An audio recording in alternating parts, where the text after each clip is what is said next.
never show emotions, we just keep it down, down inside. Yeah, you and I, both longing for expression for the things we like, but we stay quiet. Hold me now, tell me things, tell me all about how you feel. Just let yourself go. Say it loud, wake the world on the other side, make it real. Just let yourself go, just let go.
Gregory from Lebe here. I'm so stoked to announce that we have our first English workout course, and it's called 30 Days of Kettlebells. I'm clicking on my 30 Days of Kettlebells course. On your left-hand corner, you have all the chapters and the lessons. All these workouts are divided into chapters and into lessons. Right here it says, welcome to 30 Days of Kettlebells. We have some important information, blah, blah. So then when you're ready, you can click on continue and boom, you're switching into your first workout and it already starts. So here you got your first workout. As you can see, when we scroll down, you can see here is the description for the workout. No ads, no ad break.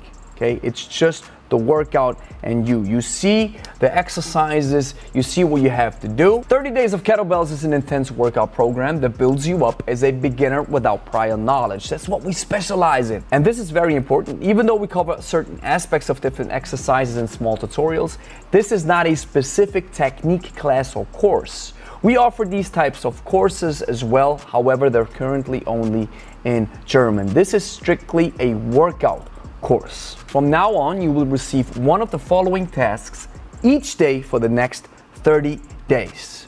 You have a workout. So if a card pops up that says workout, here you will be tasked to work out. Simple. If a card pops up that says rest on your day 2 you saw previously, we believe that regeneration is also as important as working out. On these days, you can rest. Then we move on, you have cards that pop up that say rest and study. Here you can rest and you can study a specific topic that we'll cover in this lesson. And finally, you have some cards that pop up that say rest or workout. What that means is you can either work out if you feel like it, or you can take a break. It's only $49.99, so if you want to support us, if you want to support the channel, if you want to support our kettlebell courses, and if you want to enjoy something ad-free and learn something new and get a deeper understanding of the kettlebell and get a deep connection to us, then feel free to buy this course and have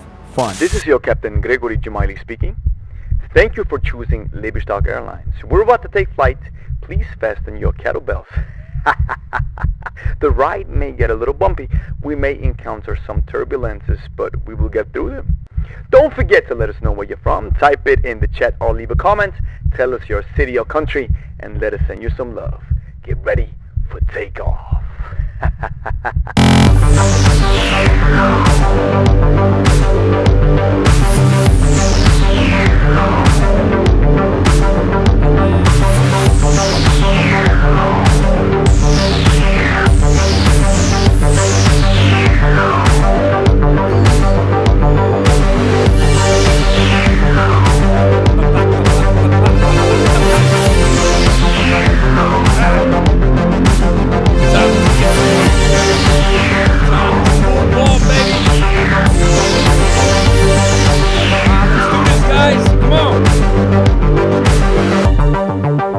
Time to get stronger.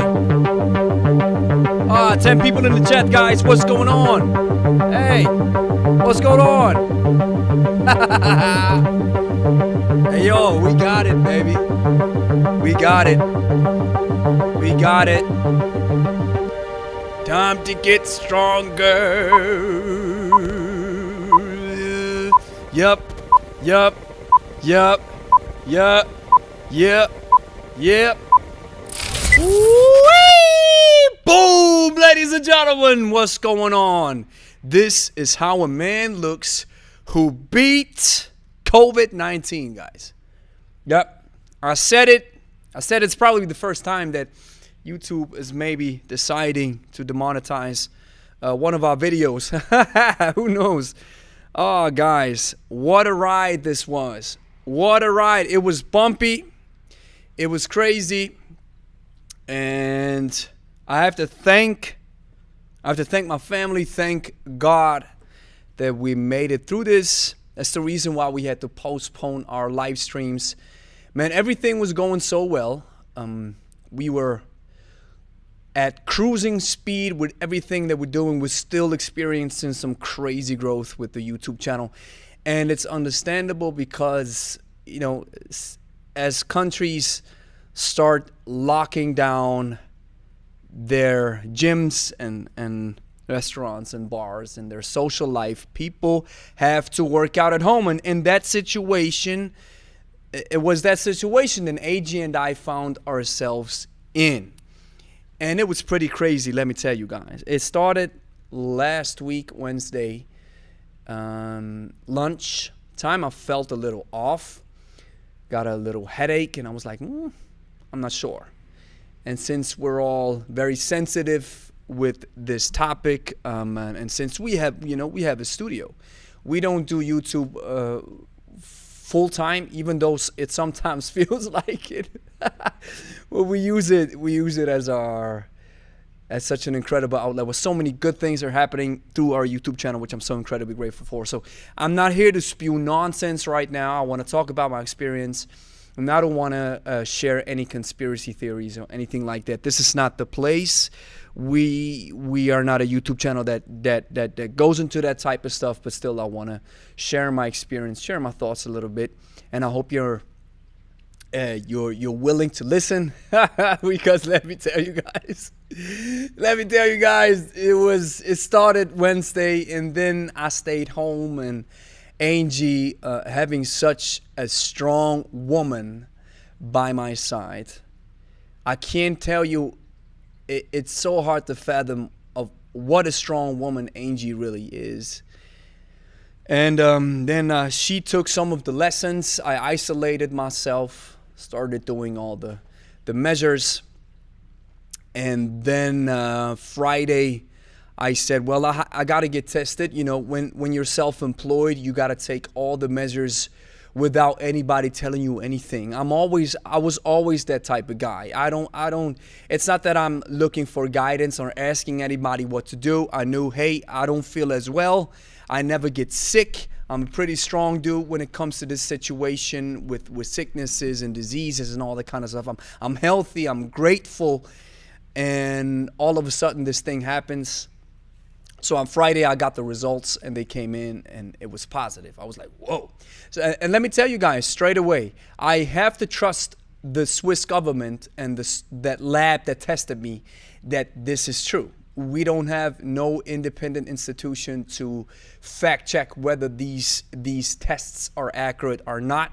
I read about these PCR tests that they're highly sensitive. They catch any trace of the virus, that if you have just a small trace in it, they catch it. And they even told me on the phone, it makes no sense to get retested after you've recovered from COVID, because it'll stay there for like months because the test is so highly sensitive. So on Friday, I was like, what? It was a shocker, because when you hear about all these stories and you're like, oh man, I've contracted something that's pretty dangerous. All these thoughts went through my mind, and of course we've informed our clients, and we had all the measurements taken in our gym. So thank God we have a personal training studio. We don't have a lot of people running through this facility, but still it was about 20 people that I had to call up and let them know. And thankfully things are all right. And but it was crazy. It was crazy. And if something like this happens to you, you automatically go into panic mode. This is the first thing that probably happens. I don't care how. I can't say this. If you're a pretty strong dude, I saw Jocko Willink. I don't know if you know this dude on YouTube. Jocko. He was like, "Hey, I contracted the virus, so hey, I'm here, still rocking. Been busy." And in the comment sections, because Jocko Willink is like the real life Chuck Norris, and in the comment sections, people were like, "Hey, did you hear this? COVID-19 contracted Jocko Willink," and so COVID-19 was rushed to the hospital in the ICU.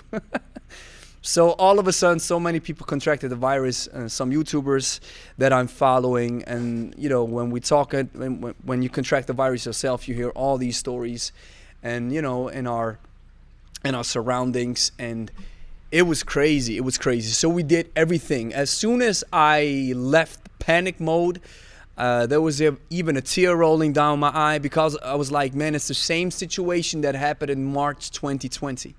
When I had to shut down the whole gym. And good things came out of that situation. Let me tell you, some good things came out of that situation in March. And still it happens again, so you got to shut down the gym again. For 2 days it was closed here. And you don't know what to think. You're scared. You're scared about your reputation. You're scared about what people going to say, what people going to think. You're scared about if people want to even come into the studio again. Now you got to walk around with the mask and all the kind of stuff, no matter where you go, because after you've contracted it and then you leave your house, you got to wear the mask. I got a little accustomed to it, and because that I think that's part of being a human being. You get accustomed to everything. So then after panic mode was done, I did everything that I had to.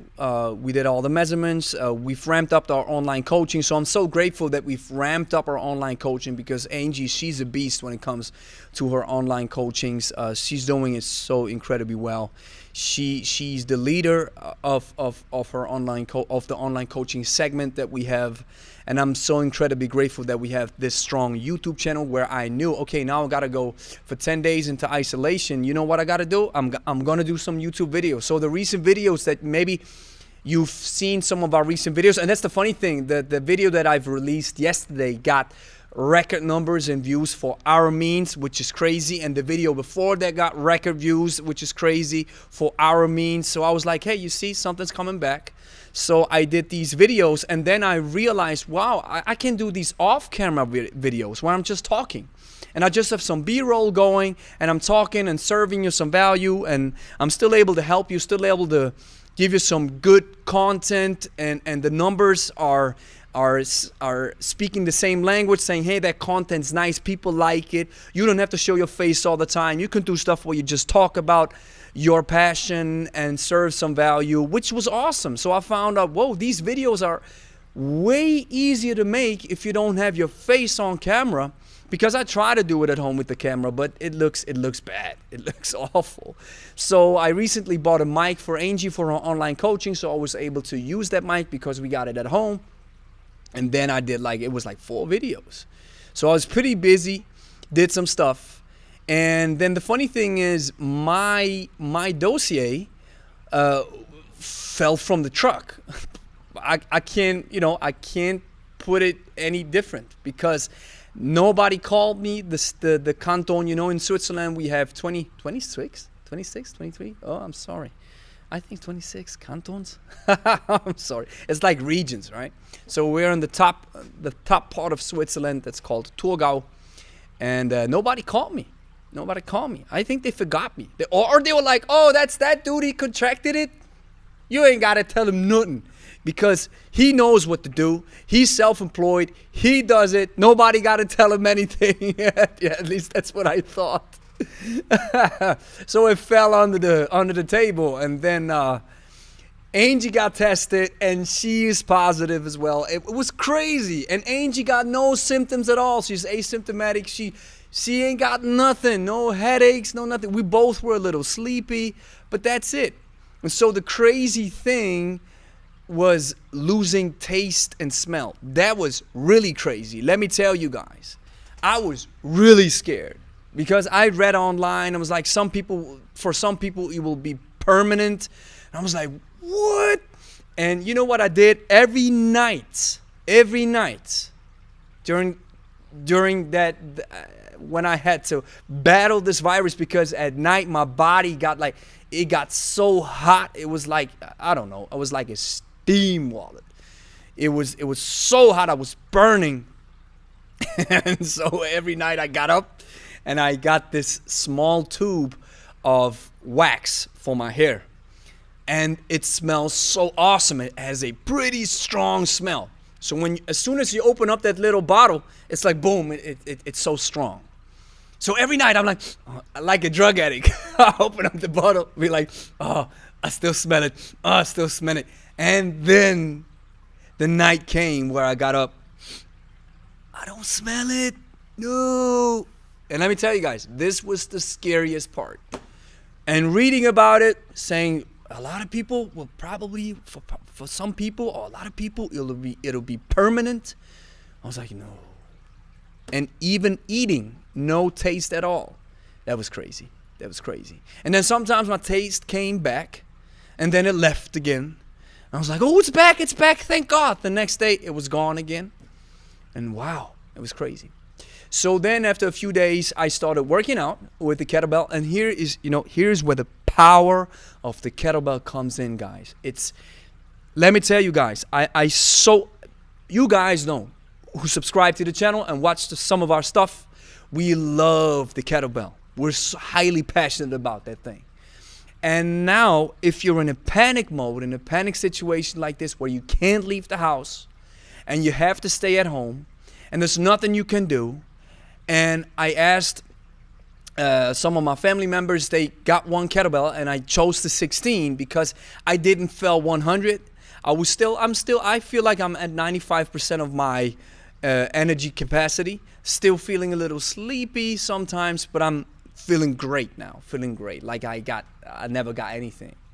So then I did some workouts with the 16 kilogram, and I did some small stuff, 10 minutes, 15 minutes workouts with Angie and at home, and it was crazy. I felt like my lungs, as soon as I breathe in, I was like breathing in, and then sometimes I was like, I started to cough, and I was like, ooh, I don't know, little scared. Then a few days passed, and now my lungs are back at it again with 100% capacity. So it's so awesome if you have a kettlebell at home and you're stuck at home, and as soon as you feel ready, man, go ahead, go get your body, go get a workout. 10 minutes, that's fine. Do 10 minutes.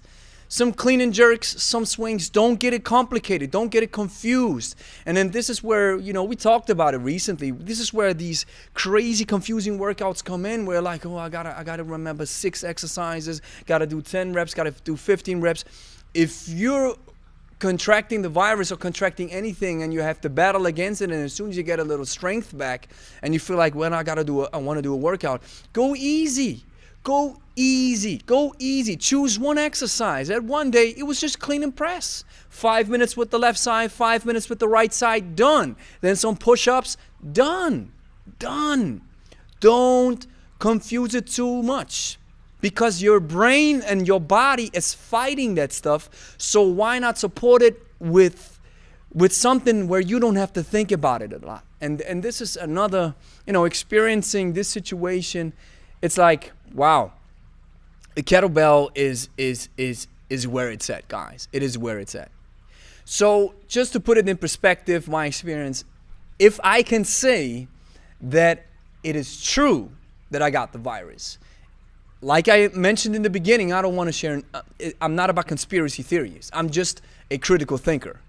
So if it is true that the lab gave me a positive test, and because, something that crossed my mind is when you do, in Switzerland, we call it the license for driving.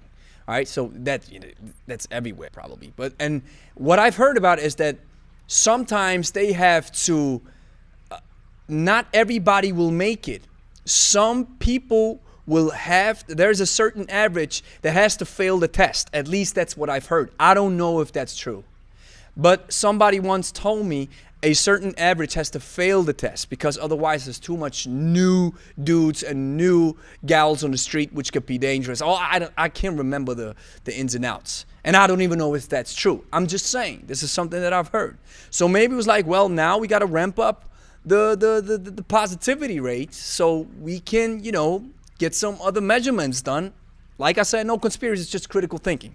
So if I got it, I beat it. And Angie, she got it and she beat it instantly. Maybe the virus was too scared. If you know Angie, guys, let me tell you, the virus is probably too scared to break out, because he will get slapped in the face from Angie, because she can be pretty rough. Let me tell you. So the virus probably got scared. And in my case, it was like, hey, man, I can break out. This dude's fine. But with Angie, I don't want to mess with her. So we both got it. We both beat it. And I'm feeling fine. I'm feeling totally fine.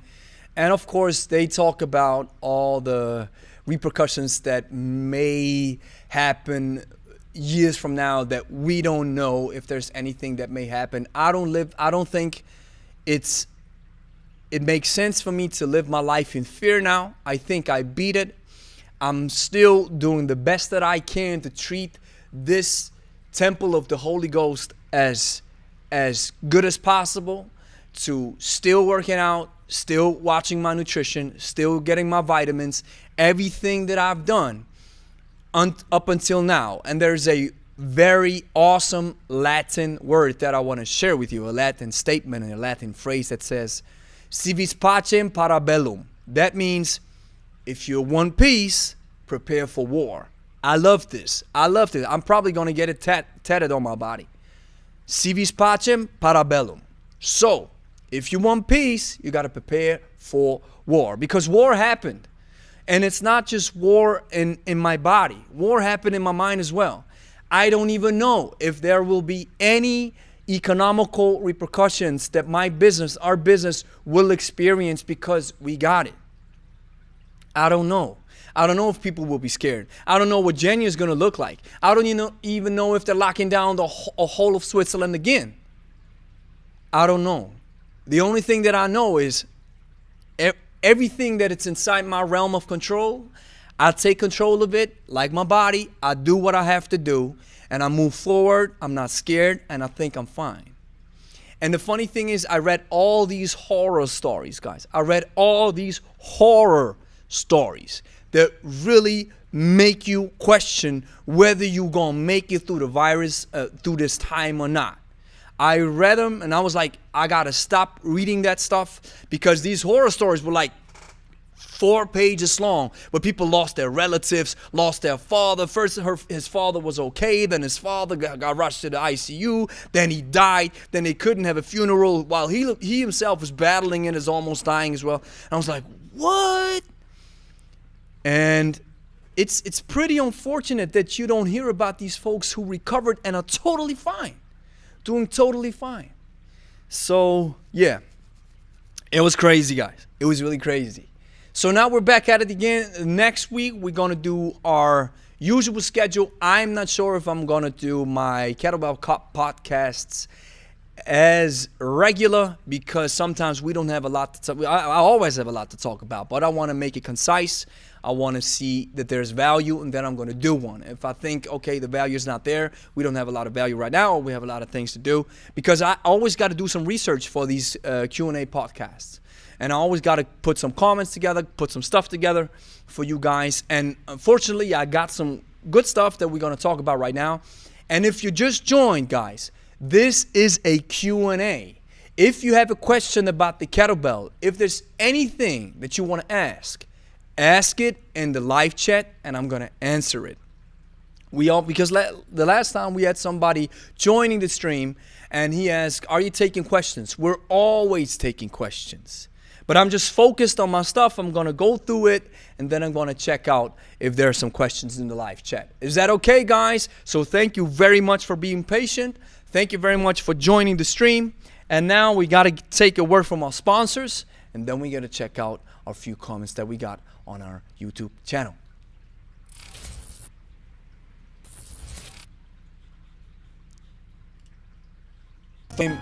Just know this. I sponsored today's video of Lebe. In the back you see my friend Igor. We are both hunting for good kettlebell channels. Make sure you like and subscribe to the Lebe YouTube channel.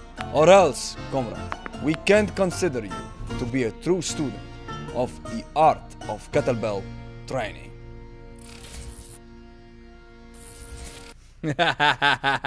So you heard him, guys.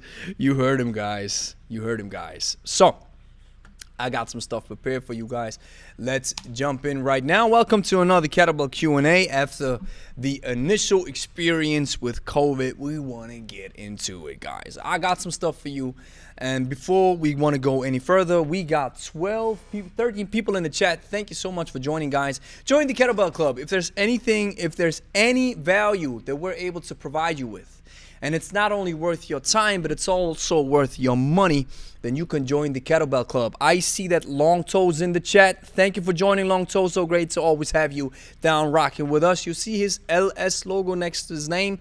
He joined the Kettlebell Club. And the Kettlebell Club is only $5.95 per month. And what you do is you join it. You financially support the channel. And we will give you a shout out in our streams. This is how we do it. Click the join button if you're interested. Now, who and what is Lebe? We always start out these sessions because maybe you're asking yourself the question. Maybe you just joined the stream and you're asking yourself, are we qualified enough? Is Lebe qualified enough to help you with your kettlebell journey? We were certified by Steve Carter in June 2019 from the IKFF. He joined us here in our gym. I flew him in, and Angie and we both got certified with the Certified Kettlebell Teacher Level 1 and Certified Kettlebell Teacher Level 2. There's another thing that I'm probably gonna do. I'm not sure yet, but in February 2021, there is a very interesting competition that online that maybe I'm thinking about joining, because somebody recently said when it comes to the good avoid sport, kettlebell sport, is there is a title that is called Master of Sport. And this title, Master of Sport, you can, if I remember it correctly, you can achieve the Master of Sport in the jerk, or the biathlon, the jerk, the snatch, or the long cycle. And what you have to do is you have to do a certain number of reps. You have a 10-minute window with 2 32-kilogram kettlebells. Doesn't matter if you're a male. Doesn't matter how heavy you are. If you're lightweight like I am, I'm about 70 kilo, I have to do less reps. But I still have to do a certain amount of reps. Just to be clear, I'm not sure if I'm able to manage to handle 2 32-kilogram kettlebells. So I'm not sure if I'm ever going to get the Master of Sport because I'm not an athlete. On the other hand, there's other rankings as well that you can do with the 20 kilo, with the 24 and the 28. So probably I'm shooting for a rank with 220s first. And actually, after I've done the CKT2, I think I got the ranking 3 with 220 kilograms, because I had to do 40 jerks with 220 kilograms and 100 snatches. I had to do a biathlon, and that was really, really crazy, but thank God I managed it. Wow. It was a crazy fitness test for the CKT2. So maybe February 21, there's this online competition that I'm going to join. Who knows? And no matter what I'm saying, no matter what I tell you, no matter what we are sharing, I always want to hammer this point home. I am not anybody's guru. We are fallible. Okay? We make mistakes. Sometimes I'm mispronouncing stuff. Sometimes I'm getting stuff twisted. If you are a YouTuber and you do a lot of videos, this is very funny and interesting at the same time. Sometimes you say something on camera that after you watch it, you rewatch your footage, you can't even remember that you said it wrong. Nothing in your brain clicked. And sometimes you say words so completely wrong, and after you watch it, you're like, what? This is totally false, but I didn't catch it. And I don't know if you've ever seen this. Some YouTubers, when they make a video, after they're done in the editing process, they say something completely wrong, and then you see a text flashing with the right thing that they wanted to say. And I get where they're now coming from, because when you do so many videos, sometimes your brain doesn't click. And this is actually something that happens to YouTubers. So if I'm saying something, maybe, like I said it again, mispronouncing something, maybe I am uninformed, misinformed, or illogical. And that's the reason I'm not your guru. I love what I do. I do a lot of research when I'm doing that stuff. And still, I can make mistakes. So please don't take anything that we say 100% as guarantee. Always do your own research. So now let's jump into it. We had somebody asking this question on a recent video where I examined the kettlebell research that I was doing a live kettlebell Q&A about, and that's like a month ago. And he said, I wish they would have done some research into kettlebell high intensity interval training. And he's so right, because it's so crazy. I said it multiple times, and I said it in that video as well. I believe, and if you have a thought of why that is the case, let me know in the comments, because recently somebody shared a comment which is very insightful, if it is true, that I'm going to share here right now. So the reason why why kettlebell research seems to be such a wasteland, I said it in the video, is probably because it's politics. Kettlebells are a Russian invention, or a Ukrainian, or, just from the eastern part of the world, and, politics. People maybe don't dig the kettlebell as much as the standard equipment that is not tied to any Russian, that doesn't have any Russian ties. You get what I'm saying? And the second thing is that somebody shared, which I think is very interesting. He said, back in the day, kettlebells or kettlebell competitions were done for the working class. Kettlebell training and kettlebell competition didn't have as much of a prestige as Olympic weightlifting had. And because Olympic weightlifting has such a huge prestige all around the world, if I may say, that's the reason why a lot of research and money, of course, went into Olympic lifting. And kettlebells were for the working class, for the underdogs, for folks like you and me. I actually love to be a part of the underdog class, part of the working class. People who have to work for what they get. So that's probably the reason why there is not a lot of research. And I've prepared something for you guys. Mortara et al. This is a kettlebell review or systematic review that I'm going to share with you guys. And he said it as well. He said in his review, he said, there are numerous gaps in the literature that need to be addressed. One such gap is the lack of evidence regarding load selection. This is something that I've already mentioned as well. Why are you choosing a 16 kilo kettlebell as a golden standard for any kettlebell research? You have to go according to the principles of coaching and adaptation. So the first thing is individualize it. And then the second thing is specificity. And the third thing is progressive overload. So if you have folks who are pretty well trained with the kettlebell, the 16 kilo, it's not that it's bad, but it doesn't provide that much of a trigger or that much of a stimuli or stimulus to engage in anything that is worthwhile, especially when you compare it with weightlifting. So he goes on to say, a novel approach must be developed and tested. Yeah, it is what it is. And so this is the review that I want to share with you guys. I think it is so interesting. So let's go through this. He says a kettlebell is a steel ball with a horseshoe-shaped handle. They have been used as an exercise tool in Russia since the 1700s and have seen somewhat of resurgence in the United States and other Western countries in the last 10 years. Last 10 years, you know, that's like nothing. Like nothing.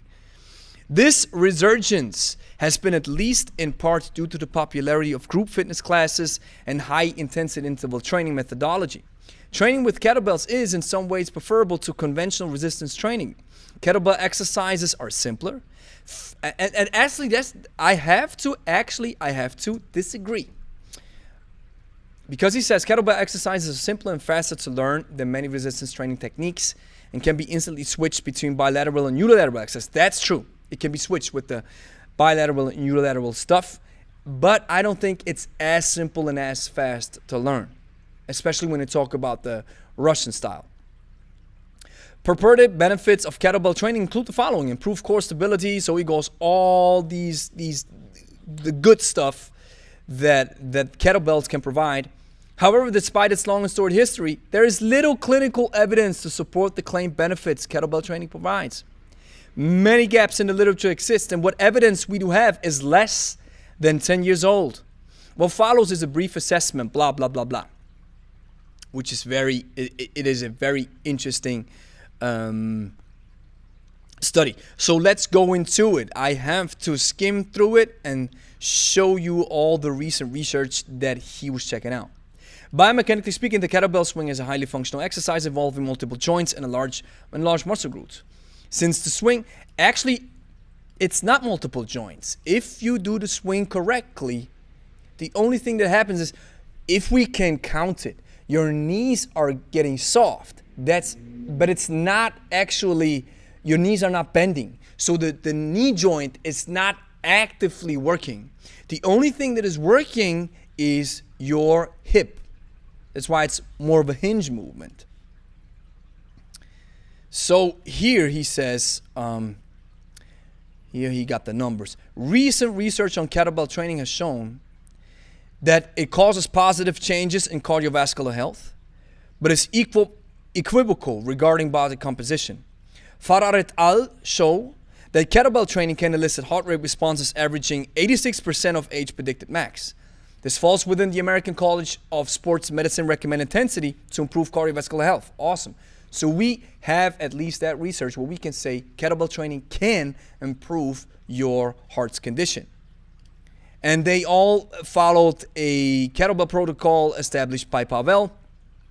And here you see, all subjects use 16 kilo, regardless of body mass, which I think is sometimes why.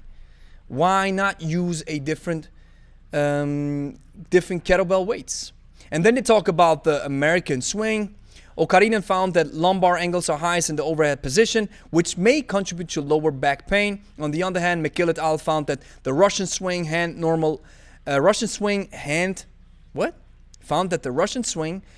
had normal lumbar angles, and due to its unique loading properties, may restore back function in some individuals. A minimum size kettlebell would be available following, since heavier kettlebells increase lumbar stress and increase risk of injury. Of course, but if you're stronger and you have better technique, then you probably need a heavier kettlebell. Thomas et al. Show similar benefits to kettlebell training. The goal of the Thomas et al. Study was to compare the cardiovascular stress of continuous kettlebell training to brisk treadmill walking. And actually, in that recent video where I was talking about the kettlebell research, I said that they compared the treadmill. 10 minutes of treadmill burns more calories than 10 minutes of kettlebell training. And I agreed in that recent video. Then I went through it again and I read that they were doing in the 10-minute kettlebell training study.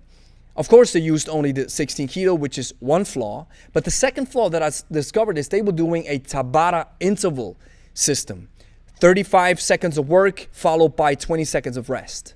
And they did it for 10 minutes. So they did multiple sets. So I'm losing all my lights. I'm sorry, guys. Man, I've been off so long, so now I forgot to tune the lights. But that's good. If the battery is off, then I can recharge it 100%. So I'm sorry, guys, if the quality is dropping a little bit. So what I said was in that if you do a interval method with kettlebells for 10 minutes, then you actually cannot compare it as good with 10 minutes of treadmill running, because if you do 10 minutes of treadmill running, you run for 10 minutes continuously, non-stop.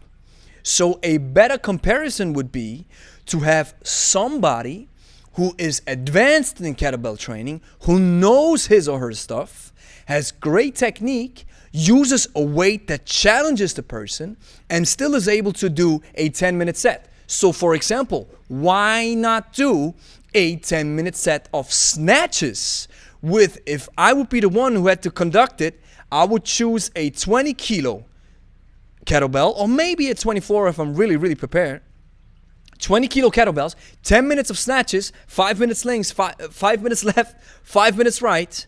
And then we compare the cardiovascular or the calorie output with the treadmill running. And then I would say probably 10 minutes of snatches will burn more calories than 10 minutes of treadmill running.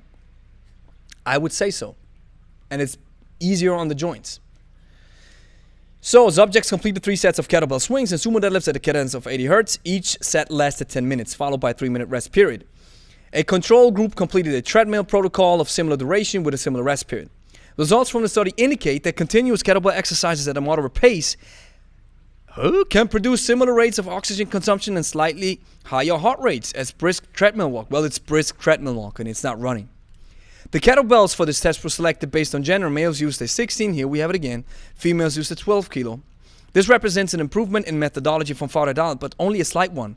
A more individualized approach to selecting the resistance would have been ideal. But they don't do it, and I don't understand why they don't do it. In addition to its cardiovascular benefits, kettlebell training has been shown to increase muscular strength and power. Muscular power is defined as the maximum amount of work that can be accomplished in minimal time. In other words, power is load versus speed. Traditional resistance training methods for power development focus on increasing load and include the following: deadlift, power clean, snatch. While extremely effective, these techniques are technically difficult to master, requiring months of formal instruction, which I 100% agree. Furthermore, when performed incorrectly, they have a higher injury rate than other resistance training techniques. That's the reason why you don't see it as often. You need a coach who really knows this stuff, who can really show you that stuff. On the other hand, kettlebell techniques are relatively simple to learn and utilize far lighter loads. Due to the lighter loads, it seems counterintuitive to kettlebells would have any positive effect on muscular strength and power. However, they utilize the same musculature as the traditional power lifts and require a much greater speed of contraction. And that's interesting. It is this higher velocity work rate that most likely leads to improvements in muscular power. In addition to specific exercises, specific exercise intensities are required to trigger power adaptations. According to the National Strength and Conditioning Association, the optimal intensity prescription for power development is blah, blah, blah, blah. This prescription cannot be applied to kettlebell training due to its ballistic nature. Furthermore, due to the rapid eccentric phase of the kettlebell swing, testing its 1 repetition max, it has a higher risk of injury, of course, than traditional power lifts.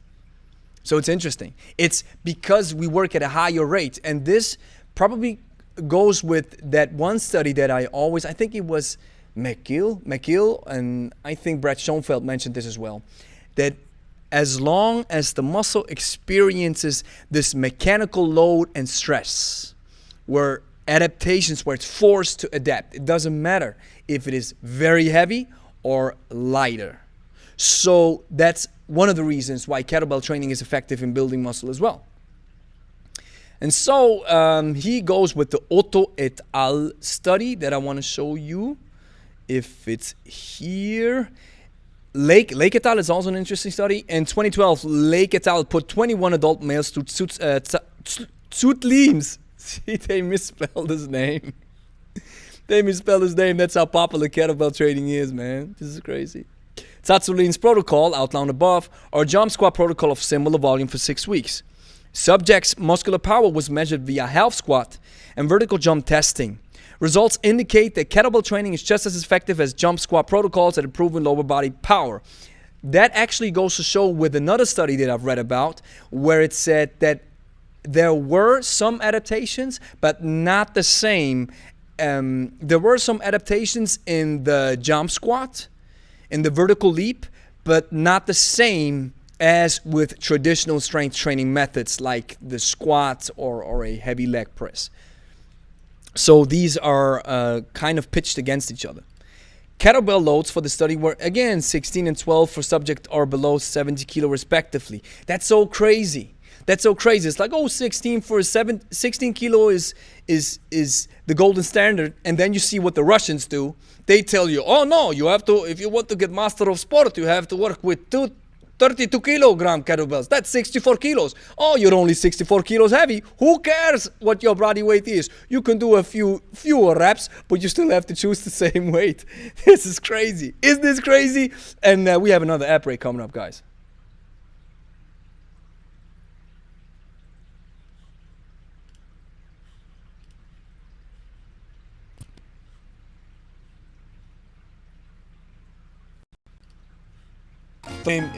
Just know this, I sponsored today's video of Lebe. In the back you see my friend Igor. We are both hunting for good kettlebell channels. Make sure you like and subscribe to the Lebe YouTube channel. Or else, comrade, we can't consider you to be a true student of the art of kettlebell training.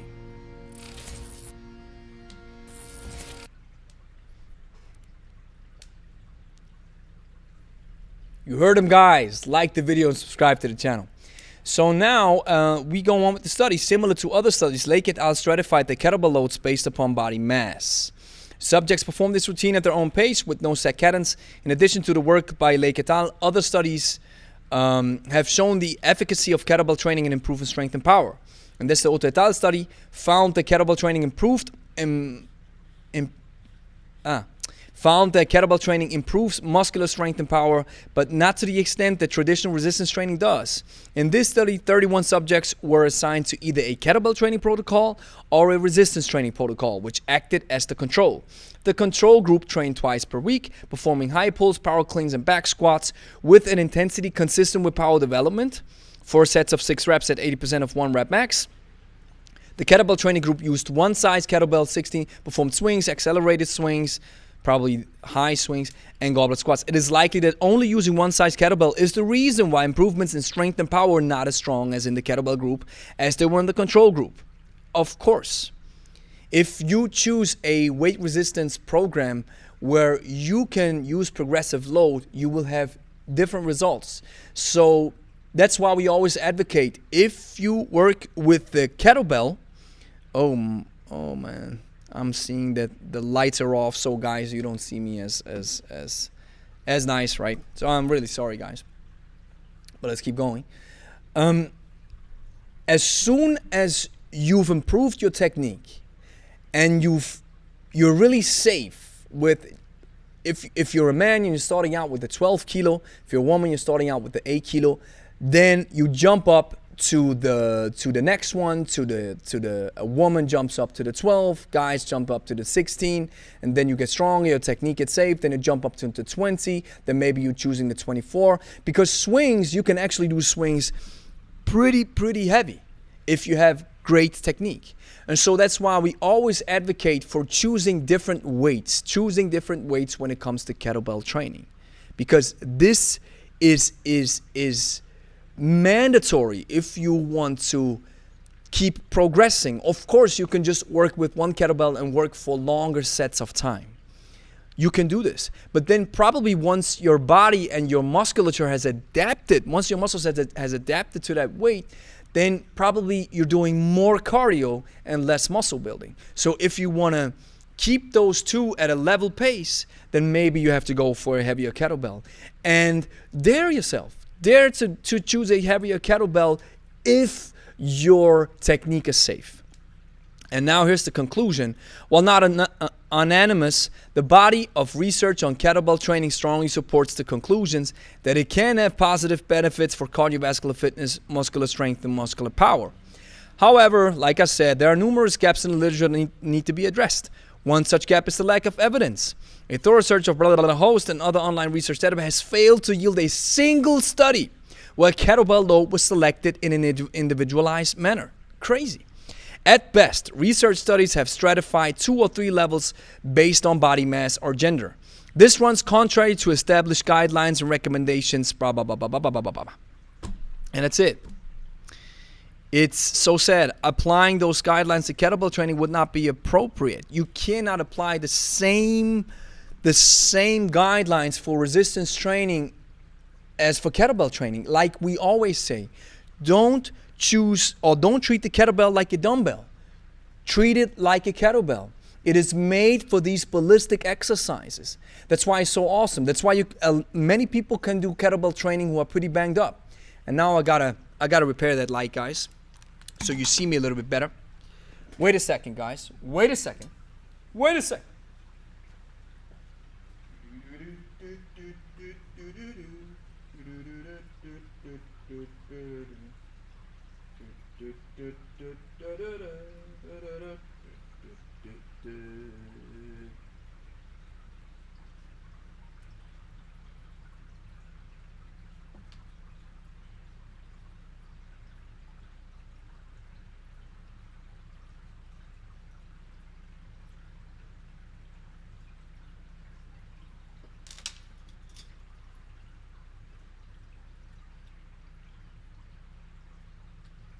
Almost done. Almost done, guys. Give me a few seconds. That's what happens when it's live. That's what happens. That's what happens. And this is how I wanted to return. I wanted to return to our live stuff with the awesome equipment that we have. So lights are back on. Here we go. Lights are back on. Here. Yeah, sometimes you gotta improvise, guys. You gotta improvise. That's what it is, because I want to provide you with high quality. That's what it is. Sometimes we have to wait for a few seconds. We still have 10 people in the chat. Guys, how are you, man? How are you? Let us know in the chat. Are you healthy? Are you safe? We really hope you are. Because that's another thing that I've realized, guys. It's when you're battling anything, when you feel that your body is not 100% there where it's supposed to be. That's why I'm incredibly thankful, guys. That's why I choose to be thankful no matter what happens. No matter what happens, guys. I choose to be thankful. See if it's working. Oh, it's not. It's not working.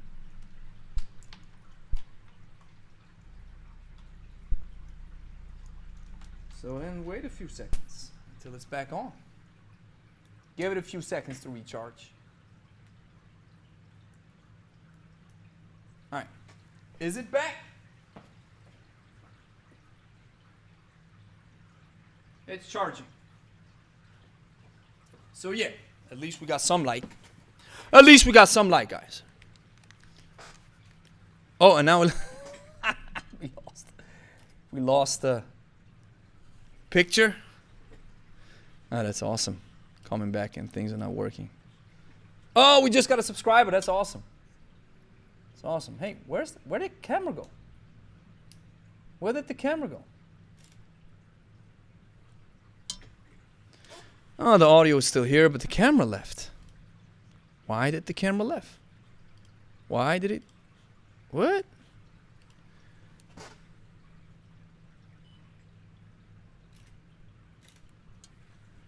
Let's switch to the full view. Hey, the camera left, guys. Why did it leave? I'm so sorry. I'm so sorry. Maybe I disconnected the wrong thing.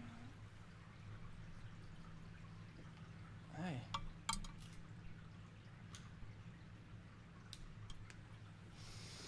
Give me a few seconds, guys. Browser. What?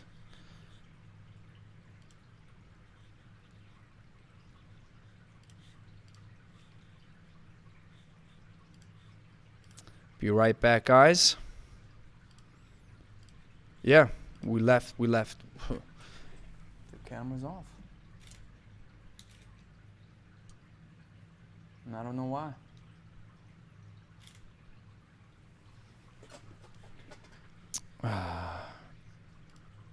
Wow.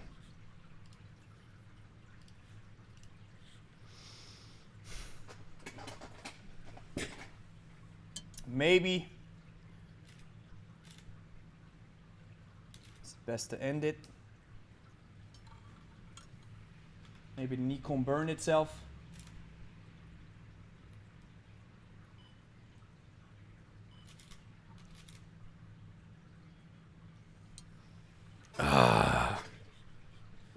Gotta choose a different camera now. So, back with a pretty awful camera. A pretty awful camera. It's the built-in camera. It's the built-in camera. I don't know what happened, but I'm still here. So, guys, yeah. So, let's keep going. Because I got some stuff that I want to talk about. Let's go into the questions that we got on our YouTube channel, guys. And if you have any questions, just jump right in, and I'm here to help you. I'm always very, very, because I love it. I love this stuff. I'm really digging. You see, the passion for kettlebell has been so strong, and now this is something that I mentioned in the beginning. It's so incredibly.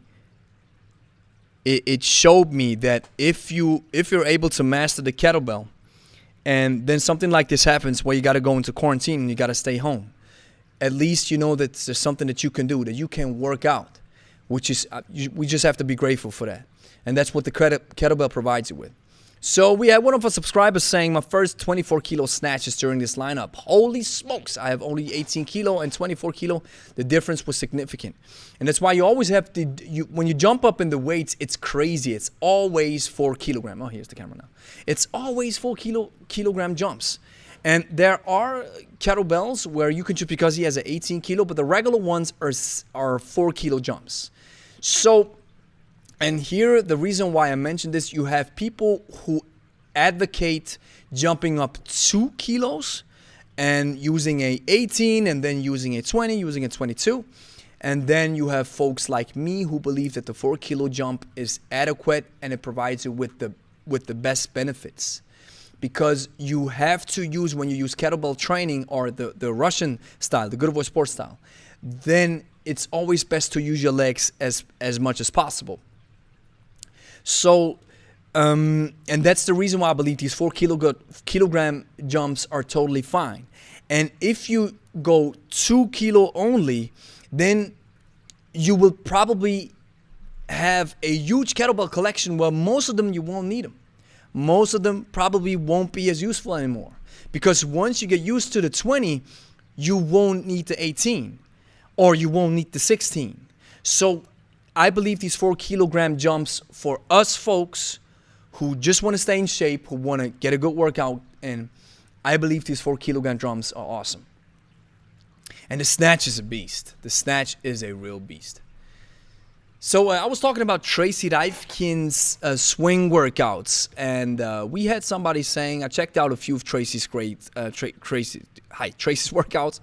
I know that she does use the two-handed swing a good bit. Since following you, I've eliminated that from what I'm trying to achieve. Working hard on the arm-body connection, and I can feel that with the two-handed swing. Thanks for another fantastic presentation. This is the #1 kettlebell channel. Thank you so much for that great feedback. I think it was Mike. And this is something that we always talk about. We believe the hand-to-hand swing is the best version of the swing because it teaches you that great arm-body connection.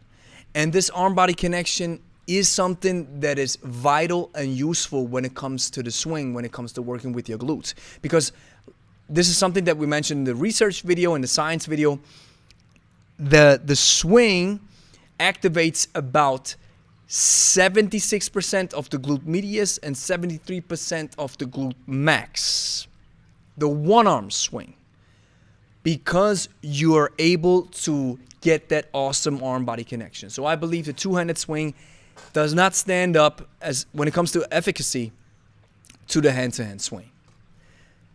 Agree with you about the possibility of getting bored easily by doing just a swing. I mentioned the 10,000 swing challenge in the Q&A session a few weeks ago. This got boring quickly, and that was 500 swings per day. The workouts referred to in this video has 600.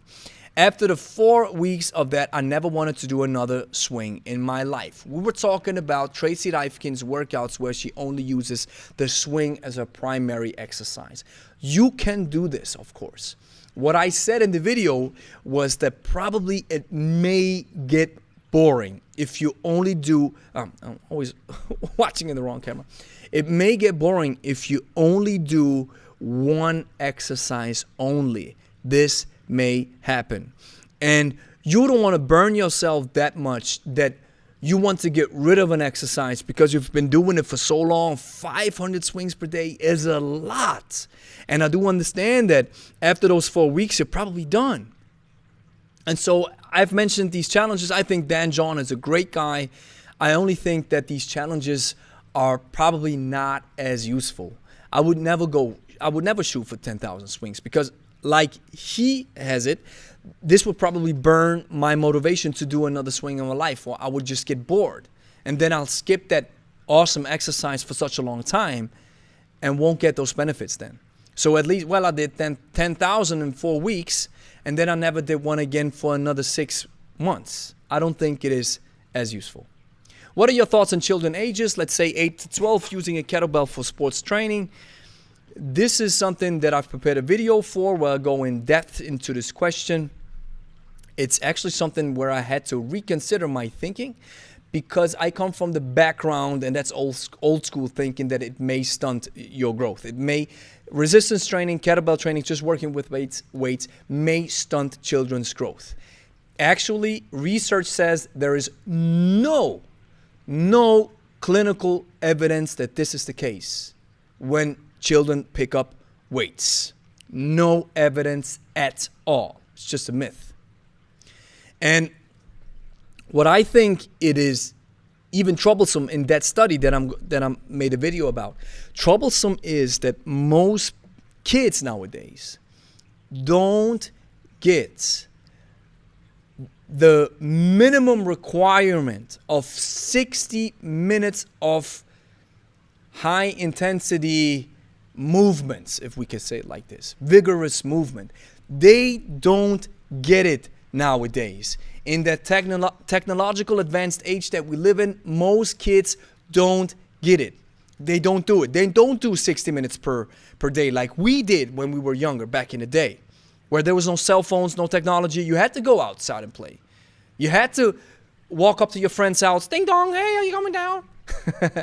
And nowadays, this doesn't happen. Kids live online. And because it is lacking nowadays, there is a need. It says in a study where the video is coming out, I think, tomorrow or next week. There is a need for kids to do strength training because they don't get it in their normal activity throughout their daily lives where they got it back then. Playing around and stuff. And it even says that once kids get accustomed to training 60 minutes per day or just getting vigorous exercise for a certain amount, I'm not saying the kids are supposed to work out for 60 minutes per day. I don't even think adults should. That's probably too much. But once kids get a hold of this training idea, that this is something that furthers and really cultivates the idea of training and working out down the line, once they get into adulthood, that it becomes part of their life, that they're more motivated to do it. Because just like going to school and learning that stuff in school is something that some of it will stick, or hopefully stick, for the rest of their lives. And that's why our research says it is necessary and it needs good coaching. And this is so funny. Yes, kids are supposed to work out, but it needs intensive coaching and care. And what I say in the video is even adults need this. It's not about kids. It's about people who never lifted weights before. People who don't know that stuff. People who want to spark that enthusiasm for movement and good nutrition. No matter if you're a kid or if you're an adult, you need a coach to help you. It's my opinion. What about the Turkish get up? Isn't it as fundamental as the other three movements? I was talking about the swing, clean and press, and the snatch. The Turkish get up is one of the best exercises that you can do when it comes to training, when it comes to kettlebell training. However,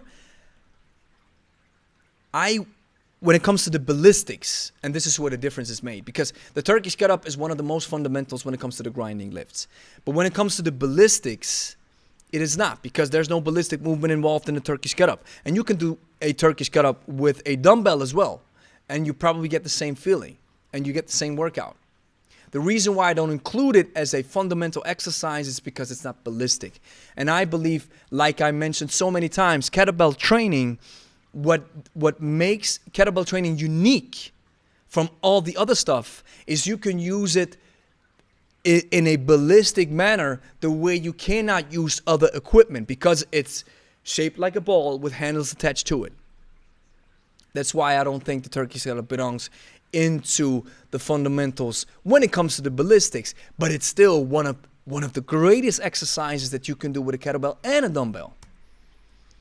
Great video. I fully agree with the swing. We're talking about the swing again. Becoming boring. I'm currently doing Turkish get-ups, clean and press, and swings, trying to get to the 60 minutes without dropping the kettlebell. 1/3 for each movement. I'm at 48 minutes already. Awesome. For the swings, I have to do it in 2 30-minute passes. Otherwise, mentally, it breaks me down to being boring. Thanks for the content. So, again, people think it is boring. That's another comment. So, just to hammer this point home, it may get boring if you only use one exercise. And especially the swing is only a hinge motion. The swing is only a hinge movement. And I would say there are 4 basic human movements that you want to consider when you're programming your workout. One of it is the hinge, where the kettlebell swing suits perfectly. One of it is the squat, where you bend your knees and go down. The third one is the pull, where you have to pull something. And the fourth one is the push. So if you do a clean and press or clean and jerk, for example, you have the hinge motion, you have the pulling and the pressing. And if you do a clean squat and then press, a full, that's like an Olympic lift. Then you have all the major human movements incorporated into one. That's why I believe I would choose the clean and jerk or the clean and press as the best exercise to do if I had to choose. If there's new restrictions from the lawmakers and they say, hey, you only have to choose one exercise, then I would choose the clean and jerk. All right? And it was so funny. I did this reaction video where I got this great comment where somebody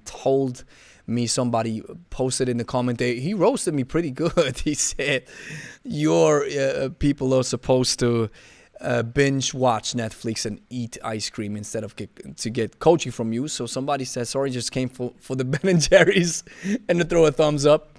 good critique, as I think it would be a solid idea of Mark Wildman, who's a very good trainer, to do a progress video with Black. Show how technique evolves from day 1 to day 90, for instance, as I believe his form would prove to be more in line with what he coaches in some of his other clips.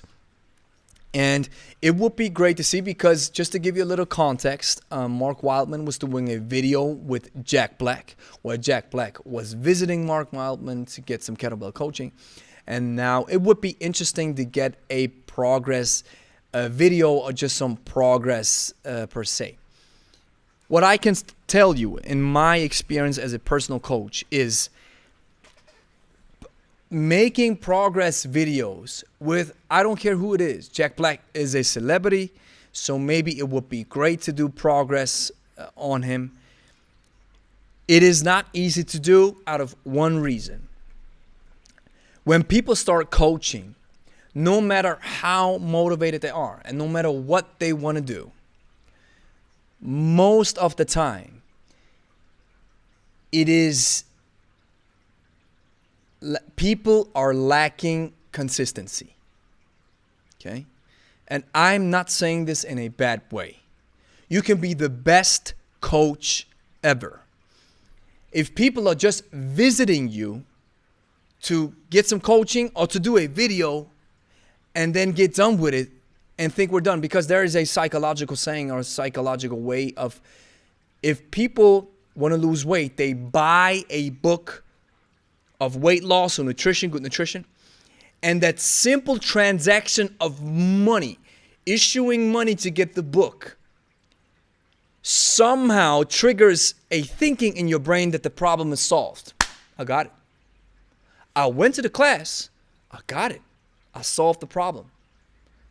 I did this coaching program 3 times per week, a month. I got it. It's done. And we've experienced this as well. People went through the coaching and there was no progress. So it's not easy. Just, and that's the reason why these, the Biggest Loser type of format is so crazy, because they have to force it, folks, down their throat. They have to force it. It is impossible to make a format and then let people have their way, because most people, life comes in between. When people want to change, life comes in between. That's our experience. And we can't force people to change. We can facilitate change. We can help them. But they're people, we call them, they're autonomous units. You are your own autonomy. You make your own decisions. And it's not my job as your coach to make those decisions for you. You have to make those decisions. That's why we always tell people when they walk in and they want to lose weight, they want to get it started, the first thing that has to be in line, and I rarely use the word has to be or must, but this is a one rare must. Your mindset has to be there. You got to walk in and say, okay, I'm going to do this now. I'm going to do this. I don't know what I'm going to look like 6 months down the line, but I can imagine anything. I can imagine anything.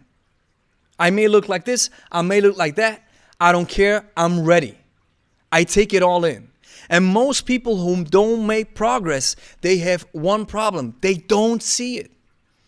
They don't see themselves losing 10 kilos.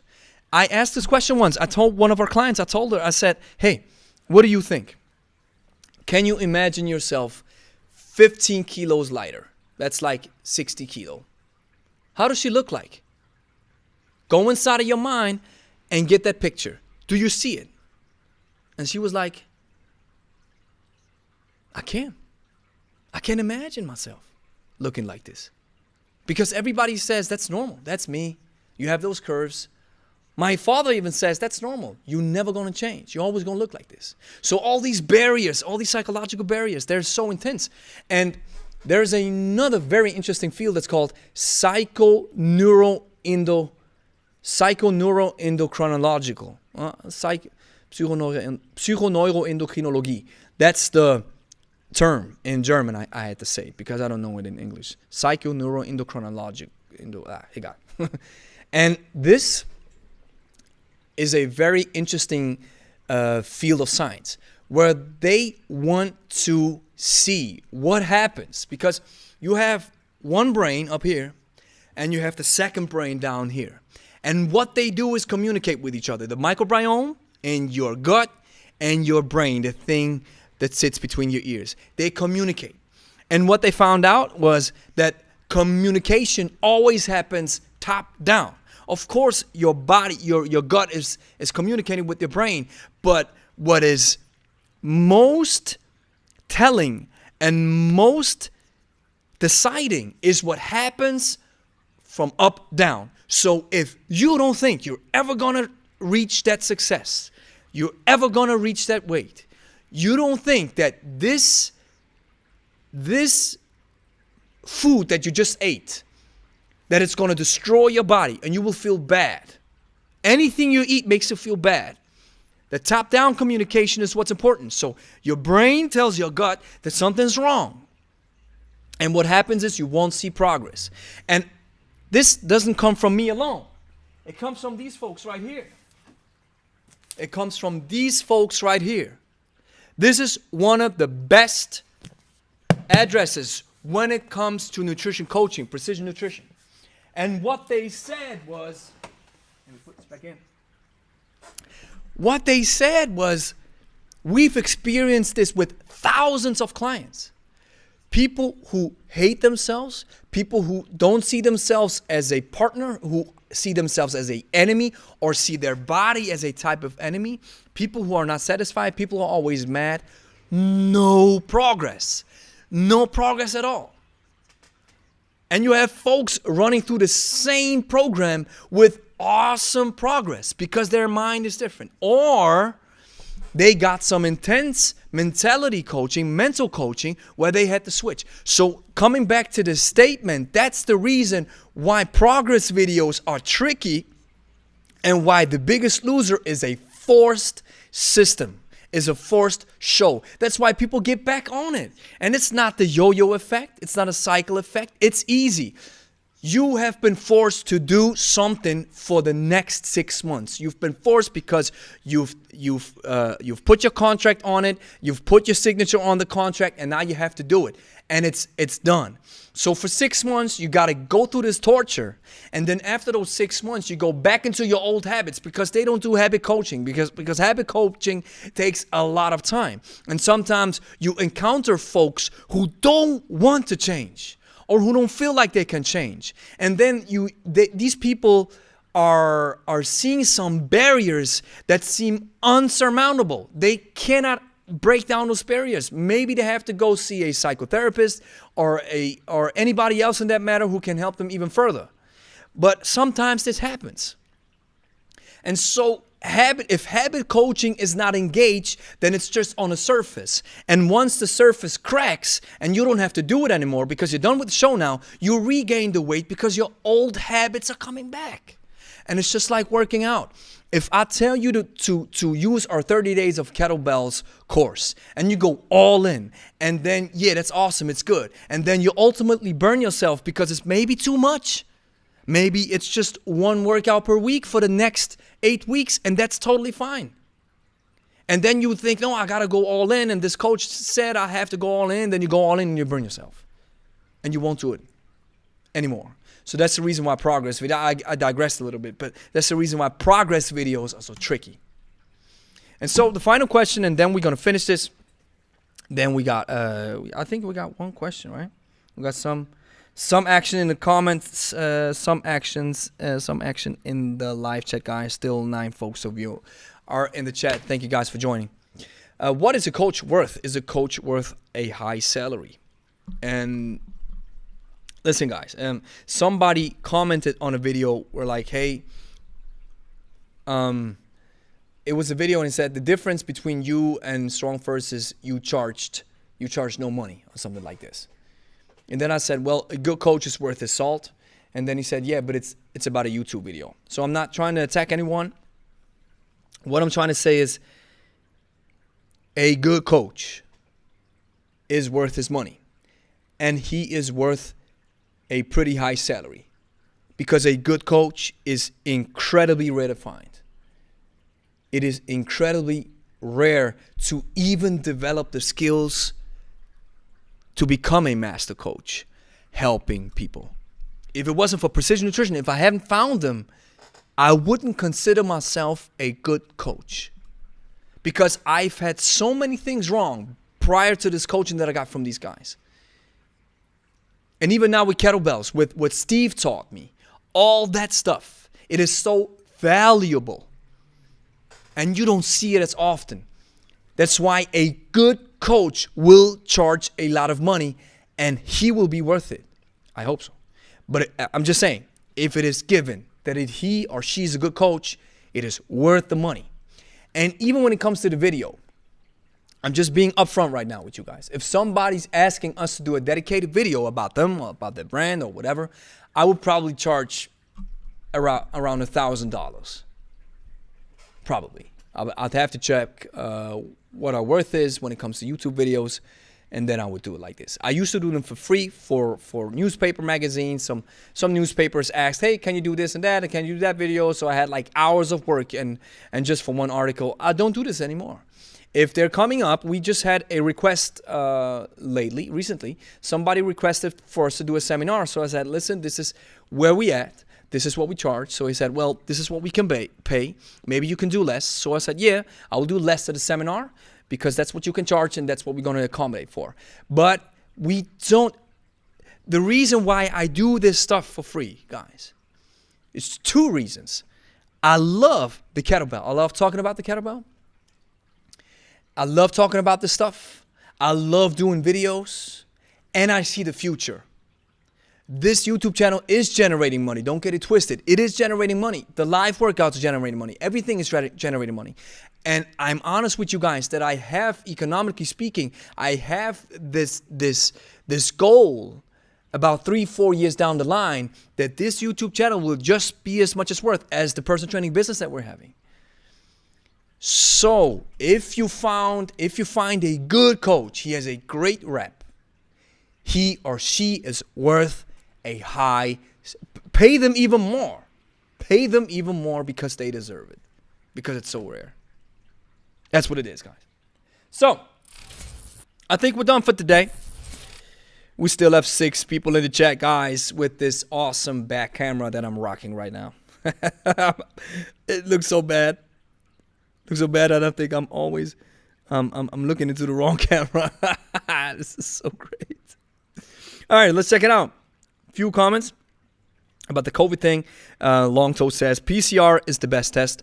Rapid tests are only good if there is positive. Jonathan Frost says, love your channel and what you guys do. I will reserve and respectfully keep my thoughts on all of this to myself. Suffice it to say, people should not just believe what TV tells them. Amen, Jonathan. When it comes to this situation, it is, yeah. There was this great book that I really want to highlight. It is called Critical Thinking. Critical Thinking. I'm going to give you the author, guys. I have to give you guys the author. Give me a second. Critical.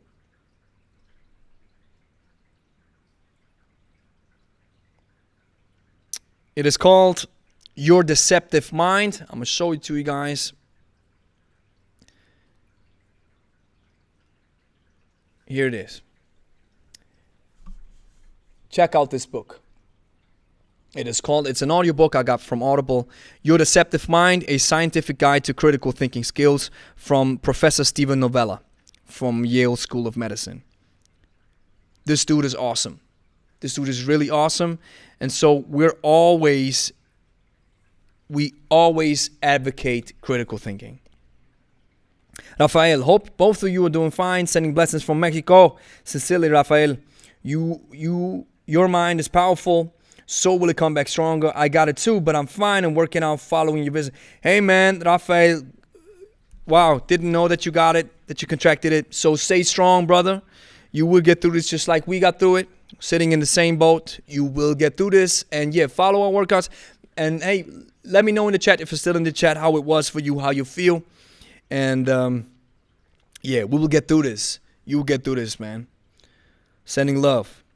As a healthcare provider, you're doing well. Some people get very ill and others do not. It depends on a lot of circumstances. The vast majority recover fine. I think being open and honest is key. 100% long toe. Yeah, 100%.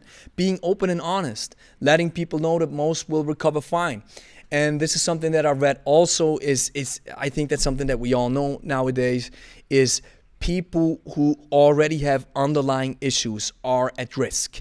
And my question is, I'm not a professional on this, so my question is, aren't they always at risk if anything happens to them? Or is it special with COVID? Because we've heard from somebody who contracted COVID and she has an issue with her lungs and she's doing totally fine. She's doing totally fine. No problem with the lungs whatsoever. And so even in that case, it's interesting to see like, yeah, some people have underlying issues and nothing happens as well.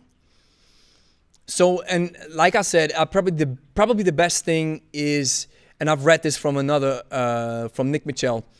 He's the CEO of Ultimate Performance, one of the biggest personal training businesses there is. And he said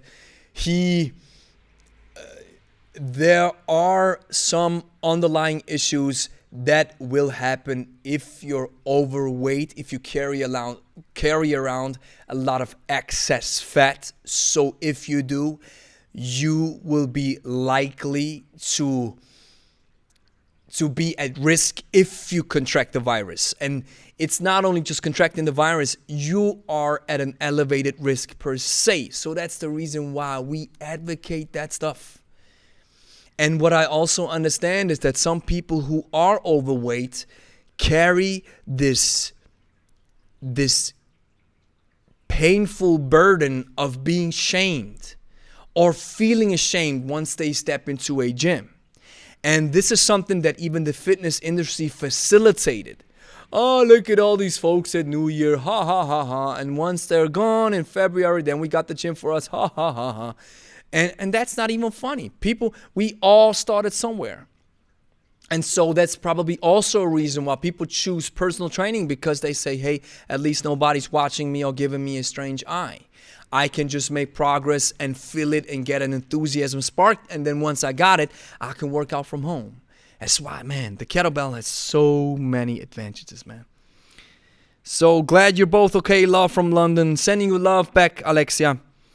Rolf was in the chat. Hi, folks. If you have experienced overtraining and need to be aware of how much one should exercise, if one takes 3 workouts of 1.5 hours a week and distributes a little one each day, what are your thoughts and what are your views?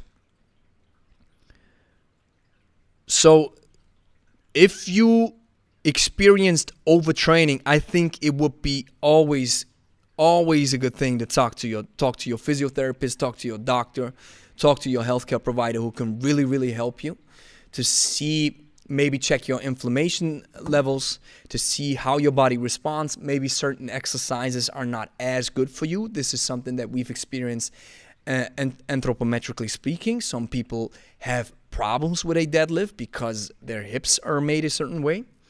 So that's something that I would consider. And the other thing that I would consider is I would start easy. I would start slowly. Just do, if you're coming from an overtraining bout where it really burned you and now you're recuperating and regenerating, maybe the best thing would be to say, okay, I start with 10 minutes 3 times per week. This is something that I would do. Maybe 1.5 hours of work per week. If you're recovering from overtraining, maybe that's too much. I would say let's go for 10 minutes. And you can do some heavy 10 minutes. You know, our workouts on the weekends, they always last about 29 minutes or 20 minutes or 25 minutes of work. When in reality, this is something that I've mentioned so many times, is the hardest workout that I'm experiencing is on Monday, where I'm doing swings, clean and jerks, snatches, goblet squats with the 24 kilo. The workout lasts about 13 minutes and I'm done. It's so intense. So maybe just scale down, go easy on it, and then you're safe. So that's it, guys. Hey, get well soon, all. Yeah, man. And Rafael, man, get well soon. I think that's it. 8 people still in the chat. So awesome. So awesome. Thank you guys for joining. So I really have to apologize for this bad quality, this bad camera. But this is something that sometimes we have no control over. And before we want to finish the stream, I want to give you another word from our sponsors.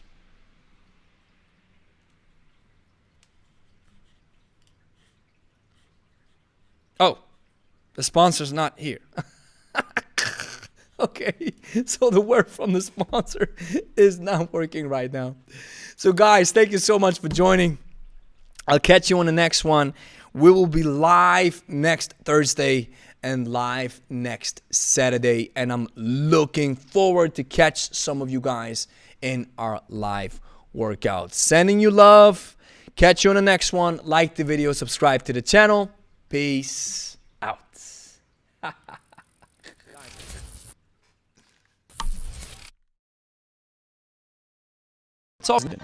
Your subscription. We want to earn it with hard work. What we do on YouTube is, my goal is to serve you the best kettlebell content, the best kettlebell workouts. There are highest quality content on this platform. This is a huge goal, I know, but I'm driven. I'm so hungry because somebody recently told me, Gregory, if you want people to subscribe to your stuff, then you gotta serve them the best content and the best quality there is, and that's my goal. So if we've earned your subscription, let me say thank you and welcome to the Lebe Kettlebell YouTube community. Now you see the schedule on my left. We have on Tuesdays, you can tune in and check out our live Q&A where you can ask questions about the kettlebell. On Thursday, we're starting a new format where you have a live kettlebell workout with Angie. You know she's a beast, right? And then on Saturday, we have 12 p.m.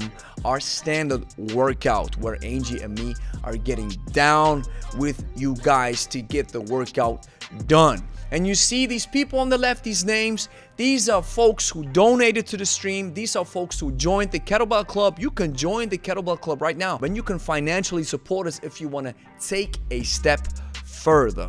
And that's what we do. So thank you so much for watching, and we'll catch you on the next one. Peace out.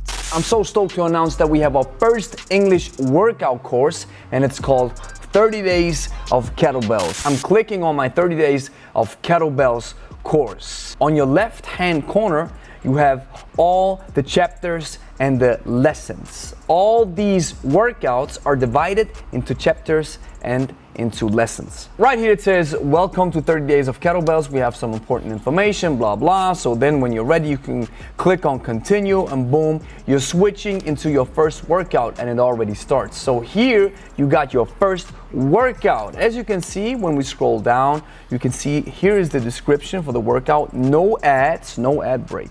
Okay, it's just the workout and you see the exercises, you see what you have to do. 30 Days of Kettlebells is an intense workout program that builds you up as a beginner without prior knowledge. That's what we specialize in. And this is very important. Even though we cover certain aspects of different exercises in small tutorials, this is not a specific technique class or course. We offer these types of courses as well. However, they're currently only in German. This is strictly a workout course. From now on, you will receive one of the following tasks each day for the next 30 days.